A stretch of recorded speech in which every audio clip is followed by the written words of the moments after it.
Hello guys, good afternoon. 2 p.m. here in Qatar. So I actually took a trade here in USD CHF. Um, around before 2, no. So we break above again here in the resistance, and then it was support. Okay. Now we are actually rejecting the lower side. So there might probably go back to the previous higher, pero ang target ko lang is around 30 pips lang. Yan, 30 pips lang tayo. Hintayin natin after ng New York Open. So currently we are in the positive profits now. I use 20 lots for this, so I'm risking around 2% for this trade. Okay, so let's see guys after New York Open. So set and forget for me. So see you soon. Mag-update ako later on. Thank you. Bye. Hello guys, what's going on? So recap lang tayo sa trade natin kanina. So nag-trade tayo sa USD CHF around almost 2 p.m.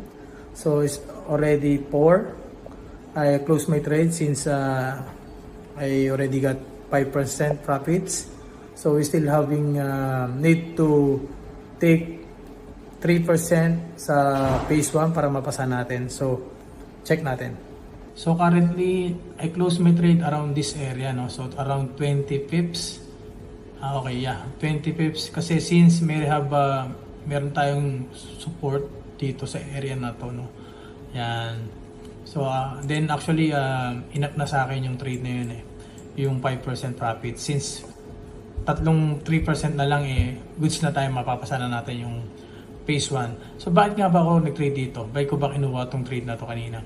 Since we already have we actually break this area, then most probably kanina in-anticipate ko na possible mag-sell ako dito. Since we break above again, then we have a rejection dito sa downside na to. Then I took my trade, so I risk around 2%. Then nakakakuha tayo ng 5% profit, which is 5,000 USD. Okay? So ang kagandahan pa niyan, bakit ko siya trinade? Bakit ako nag-risk ng mataas? Since day we are actually bullish, no? We actually break this area, and then we have a rejection, so many here. Then in the weekly we are actually bullish too. See, we are actually bullish since we break above this again. Then sa 4 hours, then yun, doon ako nag-take ng trade. So yun lang. Hello guys, check natin itong account natin sa Funded Next.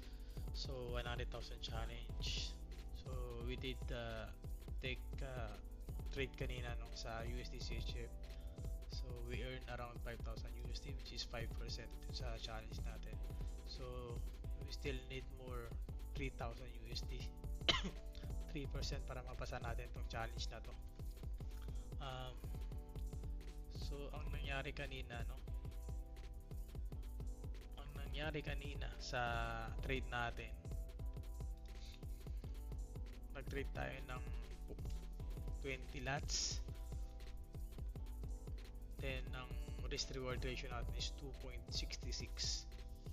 so magandang risk reward ratio natin para dyan sa USD CHF. So yun lang. Next trade natin, sana manalo ulit tayo para mapasa na natin tong challenge na to. So see you guys. Bye.